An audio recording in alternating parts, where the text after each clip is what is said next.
নমস্কার, আমি বোধসত্ত্ব খান চলে এসেছি সহজ শেয়ার বাজারের আরেকটি নতুন এপিসোড নিয়ে। প্রিয় বন্ধুরা, আশা করি সবাই ভালো আছেন এবং সুস্থ আছেন।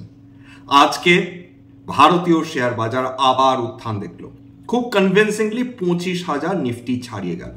সেন্সেক্সে উত্থান এসছে, ব্রডার মার্কেটে বিভিন্ন ইন্ডাইসেসগুলোতে উত্থান এসেছে এবং এর পেছনে আজকের কারণগুলো আলোচনা তো অবশ্যই করব। কিন্তু মার্কেট উঠছে বটে, মারাত্মক কনভিনসিং কি মার্কেটের উত্থান? অর্থাৎ কোথাও না কোথাও সেক্টর একটা রোটেশন চলছে, কখনো এই সেক্টর খুব ভালো পারফর্ম করছে, কখনো ওই সেক্টর খুব ভালো পারফর্ম করছে। অর্থাৎ মানুষ সেক্টর স্পেসিফিক কিন্তু তারা হয় ইনভেস্টমেন্ট করছেন বা ট্রেডিং করছেন। আজকে যেমন আইটি ভালো পারফরমেন্স করেছে, মেটাল ভালো পারফরমেন্স করেছে, অটো ভালো করেছে। এছাড়া ডিফেন্স নিয়ে তো প্রায় যেটাকে বলে নিত্য নৈমিত্তিক ভাবে বলা, ডিফেন্সও আজকের যেগুলো ভালো কোম্পানি বা লার্জ ক্যাপ এমনকি কোয়ালিটি মিড ক্যাপ তারা ভালো পারফরমেন্স করেছে। হ্যাঁ, ডেফিনেটলি কিছু কোম্পানিজ তারা প্রফিট বুকিং করেছে, কিন্তু ওভারঅল ডিফেন্স সেক্টরে আমরা ভালো মুভমেন্ট দেখতে পেয়েছি। অটো সেক্টরগুলোর মধ্যে টাটা মোটরস একটু খেয়াল করে দেখুন। টাটা মোটরসে আজকের রিজনেবল একটা উত্থান এসেছে এবং বিগত কয়েকদিন ধরে যদি দেখেন টাটা মোটরসের লাগাতার উত্থান চলছে, বিশেষ করে এপ্রিল মাস থেকে। বছরের শুরু থেকে টাটা মোটরস ভালো ধাক্কা খাচ্ছিল এবং তার পেছনে ছিল ট্রাম্পের যে ট্যারিফ বিস্ফোরণ, অর্থাৎ বিভিন্ন বিদেশি দেশগুলোর পণ্যর ওপর অতিরিক্ত কর চাপানো। তার ফলে টাটা মোটরসও মারাত্মক ঘা খেয়েছিল। কেন? তার কারণ টাটা মোটরসের যে ল্যান্ড রোভার জাগুয়ার ভার্টিকালটা রয়েছে, অর্থাৎ এই গাড়িগুলো, সেটা মূলত তৈরি হয় ইউরোপে এবং ইংল্যান্ড এবং ইউরোপের অন্য একটি দেশে। এবং ট্রাম্পের প্রশাসনের বক্তব্য অনুযায়ী তারা টাটা মোটরসকে, বিশেষ করে ল্যান্ড রোভার জাগুয়ারকে কোনো ভারতীয় গাড়ি হিসাবে দেখছেন না। তারা দেখছেন এটা প্রাইমারিলি একটা ব্রিটিশ অটোমোবাইল কোম্পানি বা অটোমোবাইল প্রোডাক্ট। দারুণ জনপ্রিয় টাটা মোটরসের ল্যান্ড রোভার এবং জাগুয়ার আমেরিকাতে, দারুণ জনপ্রিয় এবং বিপুল পরিমাণ রেভিনিউ আসে আমেরিকা থেকে, বিপুল পরিমাণ। এমন একটা অবস্থা দাঁড়িয়েছিল যে টাটা মোটরস তারা শিপমেন্ট বন্ধ করতে বাধ্য হয়েছিল প্রায় 1 মাসের জন্য আমেরিকাতে। তারা নতুন করে কোনো ল্যান্ড রোভার জাগুয়ার প্রায় 1 মাসের মতন সময়কালে তারা পাঠাননি। কয়েকদিন আগে, দিন দুয়েক আগে, ট্রাম্প হঠাৎ করে ঘোষণা করে বসলেন যে ইউরোপীয় ইউনিয়নের উপর তিনি আবার 50% ট্যারিফ বসাতে চলেছেন। এটা ফলে কি হচ্ছে? এর ফলে যেটা দাঁড়াচ্ছে যে কোনো কোম্পানি, কোনো দেশ, কোনো পণ্য তারা কোনোভাবেই স্বস্তিতে থাকতে পারছে না। এবং ট্রাম্প এই কাজটি যে সামনের কয়েক বছরেও করে যাবেন সে ব্যাপারে মানুষের মধ্যে দ্বিমত নেই। তিনি এই পাগলামিটা চালিয়ে যাবেন এবং বিভিন্ন দেশগুলো ব্যতিব্যস্ত হয়ে উঠবে। কখনো তাদের বেশি টাকা দিতে হবে, কখনো তাদের কম টাকা দিতে হবে। অর্থাৎ মোদ্দা কথা, একটা ভয়ানক আনসার্টেনটির মধ্যে দিয়ে বিভিন্ন পণ্য, বিভিন্ন দেশ, বিভিন্ন কোম্পানি চলবে এবং খুব স্বাভাবিকভাবে বিনিয়োগকারীদের ক্ষেত্রেও এটা একটা ভীষণ কিন্তু একটা রিস্কি একটা অ্যাটমসফিয়ার এনভায়রনমেন্ট তৈরি হচ্ছে, এটা বলা যেতে পারে। টাটা মোটরস গত কয়েকদিন ধরে উত্থান দেখছিল, আজকের একটু বেশি উত্থান দেখলো, কারণ ট্রাম্প এই যে 2 দিন আগে অ্যানাউন্সমেন্ট করেছিলেন যে তিনি ইউরোপীয় ইউনিয়নের বিভিন্ন প্রোডাক্টের উপর 50% ট্যারিফ বসাবেন, সেটা হঠাৎ করে আজকের খবর পাওয়া গেল যে না, সেটা তিনি ডেফার করছেন জুলাইয়ের 9 তারিখ অবধি। তার মানে যেটা দাঁড়াচ্ছে যে এই খেলাটা চলবে। কখনো তিনি ট্যারিফ বসাবেন, কয়েকদিন পরে তিনি ঘোষণা করবেন তিনি ট্যারিফ সরিয়ে নিচ্ছেন। এইটা চলবে এবং নিশ্চিন্ত থাকুন যে এইগুলো প্রত্যেকটা কোম্পানিকে এফেক্ট করবে। তিনি তো বিদেশি দেশগুলো, বিদেশি কোম্পানিগুলোকে যে হুমকি দিয়ে চলেছেন সেটা তো সবার সামনেই আমরা দেখতে পাচ্ছি, সবার সামনে প্রকাশ্যে তিনি এই ধরনের হুমকি দিচ্ছেন। বিদেশি কোম্পানিগুলো তো এফেক্টেড হচ্ছে, কিন্তু নিজের দেশের কোম্পানিকে এইভাবে হুমকি দেওয়া যে সম্ভব সেটা ট্রাম্প করে দেখাচ্ছেন।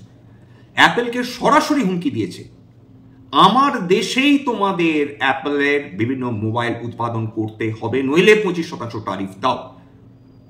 স্যামসুং এর মতন মোবাইল কোম্পানিকে হুমকি দিয়ে রেখেছেন, কারখানা এখানে খোলো, নতুবা অতিরিক্ত কর তোমাদের উপর চাপাবো। নিজের দেশের যদি কোম্পানিগুলোকে এরকম হেনস্থা অপমান করতে পারেন, তাহলে বিদেশি কোম্পানিগুলো, বিদেশি ব্যবসাগুলো ট্রাম্পের কাছ থেকে কি প্রত্যাশা করতে পারে?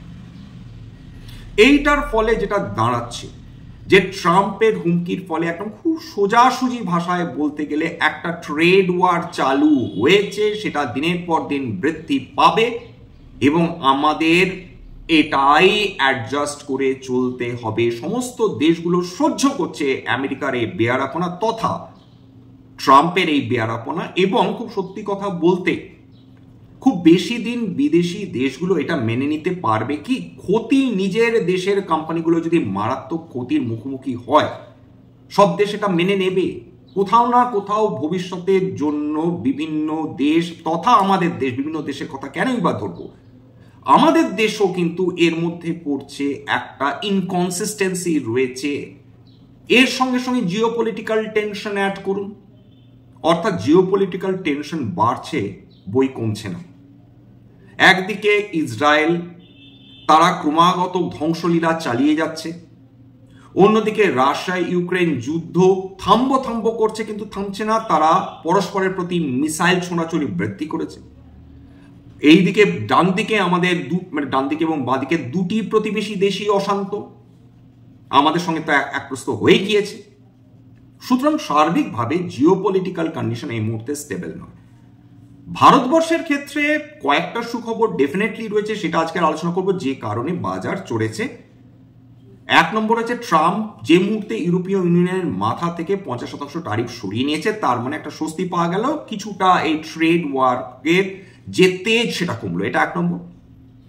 দু নম্বর যেটা দাঁড়ালো সেটা হচ্ছে যে রিজার্ভ ব্যাংক অফ ইন্ডিয়া, ভারতবর্ষের কেন্দ্রীয় ব্যাংক, তারা বিপুল পরিমাণ তারা ডিভিডেন্ড ঘোষণা করেছেন এবং বিগত 3 বছর ধরে তারা ক্রমাগত ডিভিডেন্ডের পরিমাণ বাড়িয়ে চলেছেন।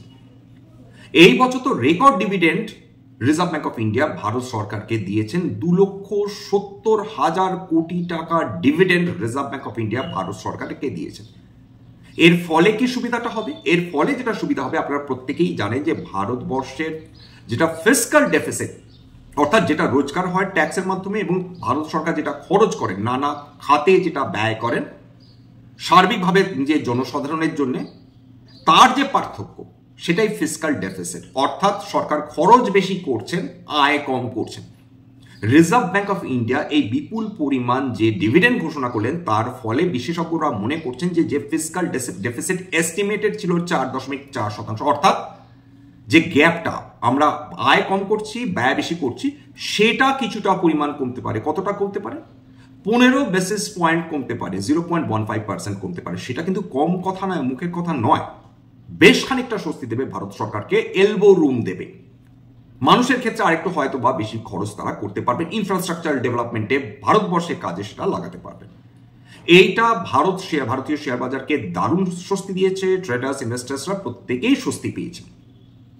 3 নম্বর, আর্লি মনসুন সেটিং করছে, যে সময় আসার কথা ছিল তার একটু আগে চলে আসছে। এর ফলে ভারতবর্ষের শস্য উৎপাদনের ক্ষেত্রে সেটা বেশ সহায়ক হয়ে উঠবে বলে বিশেষজ্ঞরা মনে করছেন। এবং যদি এরকম ধরনের শস্যের যদি ফসল যদি ভালো ফলন হয়, সেক্ষেত্রে সার্বিকভাবে আমাদের অর্থনীতিতে আমাদের যে ফুড ইনফ্লেশন সেটা আরো কমতে পারে বলে বিশেষজ্ঞদের ধারণা। এবং যদি ফুড ইনফ্লেশন কমে, সেক্ষেত্রে রিজার্ভ ব্যাংক অফ ইন্ডিয়ার ক্ষেত্রে আরো এলবো রুম তৈরি হয়ে যাচ্ছে, যে তারা হয়তো একটা রেপো রেট কম করার কথা বিবেচনা করলেও করতে পারেন, করবেন এরকম কোনো কথা নেই। ওভারঅল ভারতবর্ষের ক্ষেত্রে বেশ কয়েকটা পজিটিভ ফ্যাক্টরস কাজ করছে, কিন্তু রয়ে যাচ্ছে এই জিওপলিটিক্যাল টেনশনস গুলো। এছাড়া ডলার, যেটা ট্রাম্প নিয়ে সারাক্ষণ লড়ে যাচ্ছেন, সেই ডলারের ভ্যালু বিশেষজ্ঞরা আশঙ্কা করছেন যে দিনের পর দিন কমবে এবং বিশ্বের যে ডলার ইন্ডেক্স সেটার উপর ঘা পড়বে এবং ডলার ইন্ডেক্স ক্রমাগত দুর্বল হতে পারে, এমনও আশঙ্কা প্রকাশ করছেন বিভিন্ন অর্থনীতিবিদরা। ডলার যদি দুর্বল হয়, সেক্ষেত্রে ডলার কোনো দেশের যদি রিজার্ভ কারেন্সিতে থাকে, যেটা ফরেন রিজার্ভ কারেন্সি, সেক্ষেত্রে সেই দেশের ক্ষেত্রে ক্ষতির একটা কারণ হতে পারে। ডলার দুর্বল হলে সবচেয়ে বেশি অবশ্যই প্রবলেমে পড়বে যে দেশগুলো পড়বেন কারেন্ট অ্যাকাউন্ট সারপ্লাস দেশ, অর্থাৎ যাতে রপ্তানি বেশি হয় আমদানি কম হয়, যেমন চীনের মতন দেশ বেশি বিপদে পড়বে। ভারতের ক্ষেত্রে এই বিপদটা অন্তত আমাদের অর্থনীতির জন্য কম, কারণ আমরা আমদানি আমরা বেশি করি, রপ্তানি কম করি, কিন্তু আমাদের এক্সপোর্ট ওরিয়েন্টেড কোম্পানিজগুলো তারা বেশ খানিকটা বিপদে পড়তে পারে। তার কারণ ডলার যদি ডিপ্রিশিয়েট করে সেক্ষেত্রে তাদের কিন্তু ফরেক্স লস হওয়ার সম্ভাবনাটা বেশি দাঁড়ায়, বিশেষ করে যে কোম্পানিগুলো মাল্টি ন্যাশনাল কোম্পানি, ভারতের নিজস্ব কোম্পানিগুলো যারা বিদেশের বিভিন্ন দেশে তারা নিজস্ব পণ্যগুলো বিক্রি করে থাকে। অর্থাৎ সার্বিকভাবে একটা পজিটিভ একটা যে আউটলুক সেটা আমরা ভারতীয় শেয়ার বাজারে দেখতে পেয়েছি, কিন্তু পুরোপুরি চিন্তামুক্ত হতে পারছি এমন কোনো কারণ নেই। তার কারণটা এটা যে ভারতের আমেরিকার সঙ্গে আমাদের যে ট্রেড এগ্রিমেন্ট সেটা নিয়ে রীতিমতন এখনো কিন্তু আলোচনা চলছে। আমরা কিন্তু এখনো একটা ফাইনাল এগ্রিমেন্টে পৌঁছাতে পারিনি এবং ডেডলাইন এগিয়ে আসছে। যদি ডেডলাইন ক্রস করে যায় ট্রাম্পের পাগলামি বৃদ্ধি পাবে এবং তিনি হয়তো আবার এমন কিছু অ্যানাউন্স করবেন যার ফলে ভারতীয় অর্থনীতি আবার একটু ঝাঁকুনি খেতে পারে। তাকে কোনো বিশ্বাস নেই, এই মানুষটি আমাদের প্রভূত ক্ষতি করে চলছে। এবার চলে আসি আজকের যে বিভিন্ন সেক্টর, এর মধ্যে আজকে স্পেসিফিক্যালি দুটো কোম্পানি আলোচনা করব। অনেকদিন পর জিলেট দুর্দান্ত রেজাল্ট করেছে, সেটা নিয়ে একটু আলোচনা করব। এবং বিইএমএল সেটা আজকে প্রায় 13% উত্থান হয়েছে। কেন উত্থান হয়েছে সেটা নিয়ে আলোচনা করব। বিইএমএল খুব ইন্টারেস্টিং একটা কোম্পানি, সেটাকে এখন ডিফেন্স সেক্টরের অংশ হিসাবে ধরা হচ্ছে, সেটা আজকে দারুণ উত্থান হয়েছে। প্রথমে শুরু করে আজকে বিভিন্ন ইন্ডাইসেস গুলো। নিফটি 0.6%, 148 পয়েন্ট বৃদ্ধি পেয়েছে। সেন্সেক্স 0.56% বৃদ্ধি পেয়েছে, 455 পয়েন্ট। সেন্সেক্স 82,000 উপর বন্ধ হয়েছে, নিফটি 25,000 উপর বন্ধ হয়েছে। এছাড়া উল্লেখযোগ্য যে সেক্টরসগুলো, নিফটি আইটি 1% উপর বৃদ্ধি হয়েছে, নিফটি অটো 1.05% উপর বৃদ্ধি হয়েছে, বিএসসি মেটাল 0.87% বৃদ্ধি পেয়েছে, BSc first moving consumer goods 0.93% বৃদ্ধি হয়েছে। দেখুন আজকের আইটিসি কিন্তু দারুণ র্যালি করেছে এবং যার ফলে সেন্সেক্স বা নিফটি দুটোই কিন্তু আজকের একটা উত্থানকে সেটাকে ত্বরান্বিত করেছে বা হেল্প করেছে বলা যেতে পারে। এছাড়া মিড ক্যাপ এবং স্মল ক্যাপ আজকে কিন্তু আন্ডার পারফর্ম করেছে, বিশেষ করে নিফটি 50 সঙ্গে যদি আমরা তুলনা করে থাকি। বিএসসি ক্যাপিটাল গুডসও ভালো পারফর্ম করেছে 0.91%।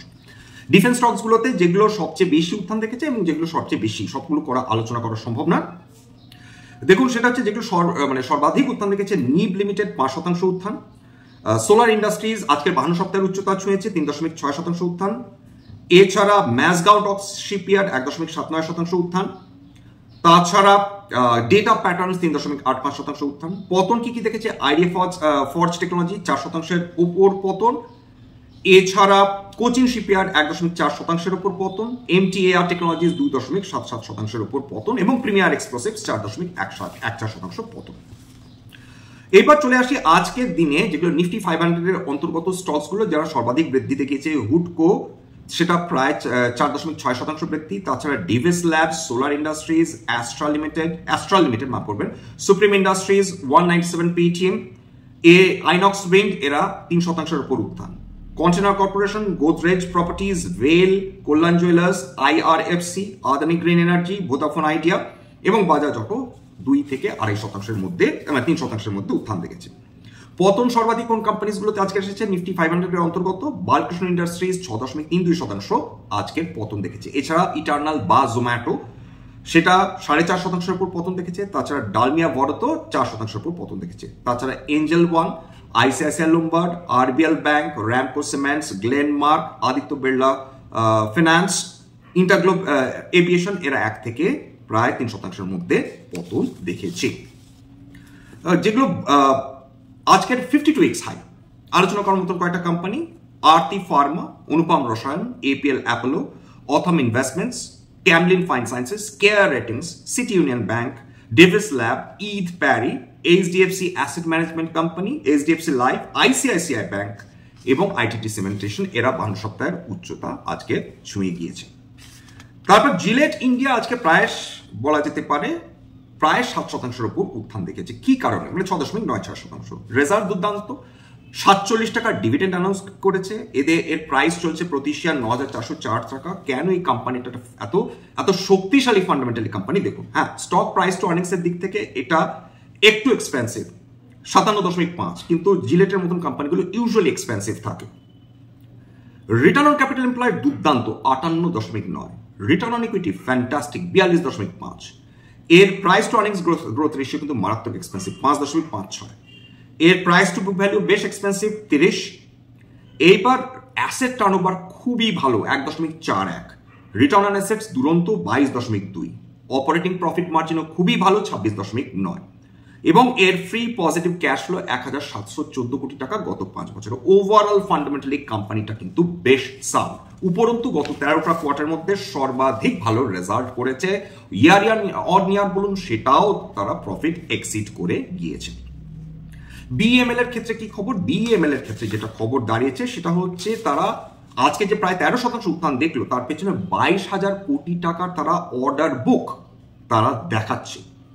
একটি প্রায় 14-15 হাজার কোটি টাকার কোম্পানি সে 22,000 কোটি টাকার যদি অর্ডার তারা দেখাতে পারে তার মানে কোম্পানিটাতে একটা সাস্টেইনড অর্ডার ফ্লো আসছে। কোম্পানিটার ওপর যারা তাদের অর্ডার দিচ্ছেন তারা এখানে প্রাইমারিলি গভর্নমেন্ট অফ ইন্ডিয়া, এবং এর মানে যেটা দাঁড়াচ্ছে government of India make in ইন্ডিয়াকে সাকসেসফুল করার পুনরায় চেষ্টা করে যাচ্ছেন, এবং যে ডোমেস্টিক কোম্পানিগুলোকে তাকে যে করেই হোক নিজের পায়ে দাঁড় করিয়ে দেওয়ার চেষ্টা করছেন।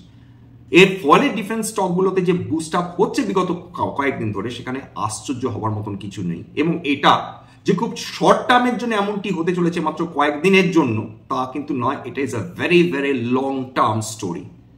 এটা আমাদের বুঝতে হবে, কারণ অলরেডি ভারতের ডিফেন্স সেক্টর সম্বন্ধে গোটা বিশ্ব কৌতূহলী হয়ে উঠেছে। এর সুযোগটা বিভিন্ন ডোমেস্টিক কোম্পানি সত্যি সত্যি রিসার্চ অ্যান্ড ডেভেলপমেন্টের মাধ্যমে তারা সেই রিসার্চ অ্যান্ড ডেভেলপমেন্টে ইনভেস্ট করে ভারতবর্ষের মুখ উজ্জ্বল করতে পারে কিনা সেই ওনাসটা কিন্তু তাদেরই ওপর এখন।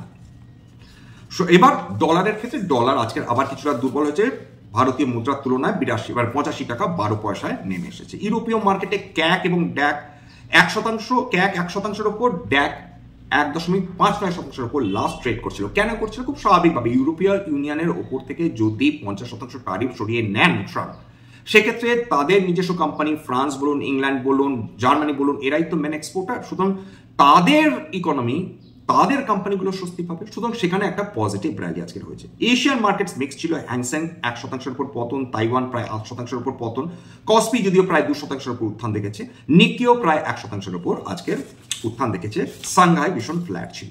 বিভিন্ন কমোডিটির মধ্যে সোনা আজকে প্রায় 750 টাকার নিচে নেমেছে, যেটা 5ই জুন 2025-এ গোল্ড 10 গ্রাম 24 ক্যারেটের সে তার এক্সপায়ারি এমসিএক্স এ লাস্ট ট্রেড করছিল 95,670 টাকা প্রতি 10 গ্রাম। কিছুটা স্বস্তি মধ্যবিত্ত বিনিয়োগকারীদের জন্য, কিন্তু আজকে ভোলেটিলিটি সাংঘাতিক বৃদ্ধি পেয়েছে। এটা একটু কজ অফ কনসার্ন। দোদুল্যমানতা আজকের লাস্ট বৃদ্ধি পেয়েছে প্রায় 4.3%। লাস্ট ভিক্স দাঁড়িয়েছে ভোলাটিলিটি ইন্ডেক্স 800.02-তে। যাই হোক, এখানেই শেষ করছি। সবাই ভালো থাকবেন, সুস্থ থাকবেন। একটা কথাই বলা অনুরোধ সবাইকে যে একটু নিজের শরীর সম্বন্ধে যত্ন নিন, নিজেকে সতর্ক রাখুন। একটু হাত যখন বাড়িতে ফিরবেন একটু হাত দয়া করে একটু ভালো করে সাবান দিয়ে ধুয়ে নেবে। মুখে একটা মুখোশ পরলে ভালো। এত ধুলো বালি উঠছে, সব কিছু দিয়ে নিজের শরীরকে সুস্থ রাখার প্রয়োজন রয়েছে। স্ট্যান্ডার্ড ডিসক্লোজার যে কোম্পানিগুলো নিয়ে আজকে আলোচনা করলাম, হতে পারে তার মধ্যে কয়েকটা কোম্পানিতে আমার বা আমার পরিবারের বিনিয়োগ থাকলেও থাকতে পারে। ভবিষ্যতে আমরা যদি নতুন করে কিনি বা বিক্রি করি তাহলে কিন্তু আগাম বিজ্ঞপ্তিতে কিনতে বা বিক্রি করতে পারবো না।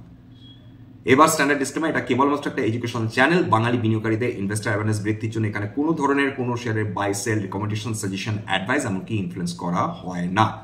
আমি যে কোম্পানিগুলোর নাম বললাম কেবলমাত্র ফর ইলাস্ট্রেশন পারপাস বা উদাহরণ হিসেবে। আমার কথা শুনে যদি কোনো শেয়ারে বাই সেলের সিদ্ধান্ত নেন ক্ষতির মুখোমুখি হতে পারেন, সুতরাং সবসময় একজন সেবি রেজিস্টার্ড ইনভেস্টমেন্ট অ্যাডভাইজারের পরামর্শ নেওয়ার চেষ্টা করবেন। সেক্ষেত্রে আপনারা উপকৃত হলেও হতে পারেন বা নিজের ডিউ ডিলিজেন্স করার চেষ্টা করবেন। এবার সবার শেষে যেটা বলি, যদি এই ধরনের এপিসোড যদি সত্যিই ভালো লাগে আপনাদের, একান্তভাবে অনুরোধ করবো প্লিজ একটা লাইক দেবেন, প্লিজ সাবস্ক্রাইব করবেন। বহু মানুষ দেখেন কিন্তু সাবস্ক্রাইব না করে চলে যান, কষ্ট হয়। আপনাদেরই জন্য এই এপিসোড, ফ্রি, কোনো অর্থ তো আপনাদের দিতে হচ্ছে না। সুতরাং দয়া করে সাবস্ক্রাইব করবেন, এবং যদি সত্যি মনে হয় আমাদের বাঙালি ভাই বোনদের একটু হলেও কাজে লাগবে, একটাই অনুরোধ করবো, দয়া করে নিজের গ্রুপে শেয়ার করে দেওয়ার চেষ্টা করবেন। নমস্কার।